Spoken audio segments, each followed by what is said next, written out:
नमस्कार दोस्तों। देखिए, इस समय जो बहुत सारे वीडियो ऐसे देखने को मिल रहे हैं जिनमें ये लोग कहते पाए जा रहे हैं कि जब लॉकडाउन के समय स्कूल बंद थे तो हम स्कूलों को फ़ीस क्यों दें, या फिर ऐसी चर्चा देखने को मिलती है कि कुछ फ़ीस कुछ महीनों की कम कर दी जाए। तो आपकी ऐसे ऐसे तरीके के मैसेज फैलाए जा रहे हैं। ठीक है, आपकी जो बात है उसको कुछ हद तक ये बात समझी जा सकती है कि हाँ, लॉकडाउन के समय स्कूल जो है बंद थे। लेकिन आप ये सोचिए कि जिस समय स्कूल बंद थे, जिस समय पूरा देश और पूरा दुनिया बंद थी और सभी कोरोना को लेकर परेशान थे, उस समय स्कूलों की क्या भूमिका थी? उन्होंने तुरंत जो है बिना किसी आदेश के आए, बिना आपकी डिमांड के उन्होंने तुरंत उनके रास्ते निकाले। गार्जियंस ने नहीं कहा, लेकिन अपने आप से उन्होंने इस ज़िम्मेदारी को समझा और उन्होंने रास्ते निकाले। वो तुरंत ऑनलाइन क्लासेस के लिए बहुत तरह की कोशिशें करना शुरू कर दी, ऑनलाइन क्लासेस शुरू कर दी गईं।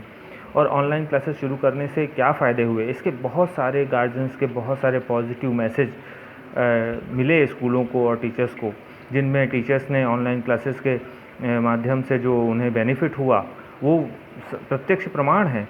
दूसरी चीज़, उन चीज़ों को लेकर उन्होंने कोई तैयारी नहीं की, उन्होंने कोई ट्रेनिंग नहीं ली, उन्हें कोई तैयारी या ट्रेनिंग करने का मौका नहीं दिया गया या टीचर्स को ट्रेन नहीं किया गया कि आपको ऑनलाइन कैसे पढ़ाना है। फिर भी जिस तरह से भी वो पॉसिबल हो सका, उस तरह से ऑनलाइन क्लासेस के थ्रू शिक्षा के जो स्तर है, शिक्षा को का जो स्रोत है, उसे रुकने नहीं दिया। दूसरी चीज़ कि उस समय गार्जियंस ने, जब आपके घर में बच्चा है और वो लगातार इतने समय तक एक बंद जगह पर है, तो उस समय अगर वो 3-4 घंटे एक ऑनलाइन क्लासेस के थ्रू पढ़ रहा था, आप सोचिए कि अगर वो बच्चा पढ़ ना रहा होता तो कितनी समस्याएं होती उनके टाइम को लेकर, कितना बच्चा फ्रस्ट्रेटेड होता, कितना टीचर्स ने जो है इस तरीके से पढ़ाया कि बच्चा बिज़ी भी था, उसको एजुकेशन भी मिल रही थी, उसको सीखने को बहुत कुछ मिल रहा था। तो और जो है, जब हम ये सारी सर्विसेज बिना किसी आपकी डिमांड के, हम टीचर्स बहाना बनाकर बैठ सकते थे कि हाँ ठीक है, लॉकडाउन है, हम क्या कर सकते हैं और हम जो है कुछ नहीं कर सकते। लेकिन उन्होंने ऐसा नहीं किया, उन्होंने इस बात की फ़िक्र नहीं की और आपको आपके घर तक सुरक्षित, सबसे ज़्यादा इम्पोर्टेंट है सुरक्षित एजुकेशन जो है वो आपके घर तक पहुँचाई, और बहुत अच्छी तरह से पहुँचाने की कोशिश की, बिना किसी ट्रेनिंग के पहुँचाने की कोशिश की। तो ये जो व्यवस्था स्कूलों ने की, जो व्यवस्था शिक्षकों ने की, ये व्यवस्था साधारण नहीं थी। इस व्यवस्था के वजह से ही एक विकल्प सामने सरकार के सामने भी एक विकल्प खुला। सरकार भी ऑनलाइन क्लासेस के लिए सोचने के लिए तैयार हुई और उसने ऑनलाइन क्लासेस के लिए काफ़ी प्रयास करना शुरू कर दिया। इसके बाद ही सरकार को ये आइडिया आया कि ऑनलाइन क्लासेस के माध्यम से हम एजुकेशंस को बिना किसी बाधा के स्टूडेंट तक पहुंचा सकते हैं। दूसरी चीज़, सरकार ने इस तरह से, नरेंद्र मोदी हमारे प्रधानमंत्री नरेंद्र मोदी जी ने भी इस चीज़ की बड़ी तारीफ़ की। उन्होंने कहा कि जो शिक्षकों ने जो है ऑनलाइन क्लासेस शुरू की, उससे एजुकेशन में किसी भी तरीके की बाधा नहीं आने दी। तो अब जब आपके बच्चे, आप कुछ छोटा सा थोड़ा सा ठंडा दिमाग रखकर ये सोचिए मित्रों, कि जिस समय आपके बच्चे को एजुकेशन की ज़रूरत थी, जिस समय एजुकेशन की ज़रूरत है, वहाँ शिक्षक और स्कूल आपके साथ खड़े हैं।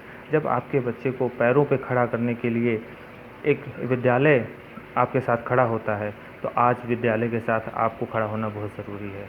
आपको शिक्षकों के साथ खड़ा होना बहुत ज़रूरी है।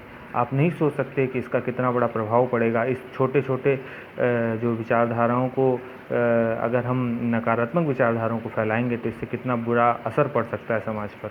तो कृपया इस तरीके की विचारधारा को लेकर एक बार फिर से सोचें। जहाँ पर आर्थिक समस्या है, आर्थिक मंदी है, उन चक्र को अगर हमें लगातार चलाना है तो हमें अपने पैसे को कहीं रोकना नहीं है, हमें उसी तरीके से उस चक्र को चलने दें जो बहुत ज़रूरी है। जैसे कि आपके घर में दूध का आना बहुत ज़रूरी है, आपके घर में सब्ज़ी का आना बहुत ज़रूरी है। निश्चित तौर पे आप चाहते हो कि आपके शरीर में जो आपका पेट है उसकी आवश्यकताओं को नहीं रोका जा सकता। उसी तरीके आपके शरीर में सबसे ऊपर स्थान अगर ईश्वर ने दिया है तो वो मस्तिष्क का दिया है, दिमाग का दिया है, और दिमाग की खुराक, दिमाग का जो भोजन है वो शिक्षा है, एजुकेशन है। उसका भी आपके बच्चे तक पहुँचना बहुत ज़रूरी है। इसलिए मैं आपसे यही गुजारिश करूँगा कि इस दिमाग की खुराक की शक्ति को पहचानें और इसे जो है इसमें निर्बाधा रूप से, बिना किसी बाधा के, इसमें स्रोत जो भी हैं चाहे वो आर्थिक स्रोत हो और चाहे वो ज्ञान का स्रोत हो, उसे बाधित ना करें। दूसरी चीज़, हम ऐसे देश में रहने वाले लोग हैं जो गुरुर ब्रह्मा गुरुर विष्णु गुरुर देवो महेश्वरा जैसी बातों को से हम लोगों के संस्कार बने हैं।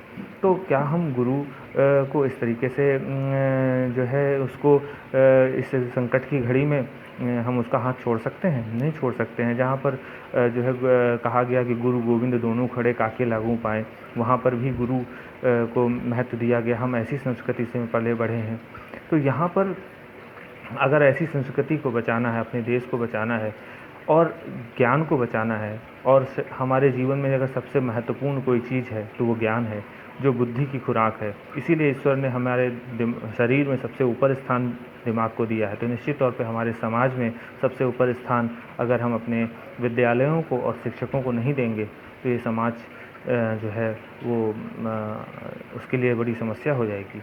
आज भी हम कोरोना की जो दवाइयाँ ढूंढ रहे हैं, तो उन दवाइयों को, उन डॉक्टर्स को किसने बनाया, उन जो है फाइटर्स को किसने बनाया, जिनकी तरफ हम उम्मीद लगा कर बैठे हैं कि इस महामारी से वो हमें निकालेंगे। कहीं ना कहीं उनकी नींव किसी न किसी शिक्षक ने ही तैयार की होगी। तो आप निश्चित तौर पे एक बार फिर से इस तरीके की विचारधारा को फैलाने से रोकें और इस वीडियो को हर एक ज़्यादा से ज़्यादा गार्जियन तक, लोगों तक पहुंचाने की कोशिश करें, ताकि नकारात्मक विचारधाराओं के बजाय सकारात्मक विचारधाराओं का प्रसार हो सके। Thank you. अगर आपको ये बात महत्वपूर्ण लगती है तो निश्चित तौर पर इसके साथ खड़े हों और लोगों तक ये बात पहुँचाएँ। धन्यवाद।